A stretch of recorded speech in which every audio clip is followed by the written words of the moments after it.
சரியா? இன்னைக்கு பிரச்சனைகளை கண்ட உடனே நம்ம யாரும் சும்மா இருக்கிறது இல்லை. எதையாவது ஒன்று பண்ணுறோம், ஏனோ தானோன்னு பண்ணுறோம்.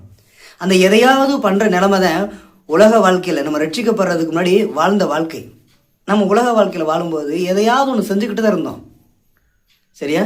அதனால் இங்கே என்ன சொல்கிறாருன்னா, ஃபஸ்ட்டு சும்மா இருங்க, ஓய்வெடுங்க, நான் உங்களுக்காக யுத்தங்களை செய்கிறேன் அப்படின்னு தேவன் சொல்கிறார். ஆகவே மோசையை போல அருமையாக கீழ்ப்படிய வேண்டியது புதிய மனிதனுடைய தன்மையாக இருக்குங்க. புதிய மனிதனுடைய அழகே அதுதான். ஆனால் இந்த பழைய மனுஷன் சும்மா இருக்கவே விட மாட்டான். பழைய மனுஷனை பார்த்தீங்கன்னா சும்மாவே இருக்க விட மாட்டான். நான் எப்படி வரும் வழியில் இந்த மிக்சர் பாக்கெட்டில் பாதி தான் காலி பண்ணணும், அதே மாதிரி அவன் என்ன பண்ணுவானா, தேவன் கொடுக்கக்கூடிய ஆசீர்வாதங்களில் பாதி தான் காலி பண்ணிடுவான். சும்மாவே இருக்கிறதில்ல. அந்த பழைய மனுஷனை அழிக்க ஒப்பு கொடுக்கணும். கண்டிப்பாக அழிக்க ஒப்பு கொடுத்தா போதும். மோசே பார்வோன் படையை அழிக்க ஒப்பு கொடுக்குறான். சரியா? அதனால தேவன் பார்வோனுடைய படைகளை ஓகேவா செங்கடல் வழியிலே வச்சு அழிக்க பண்ணுறாரு.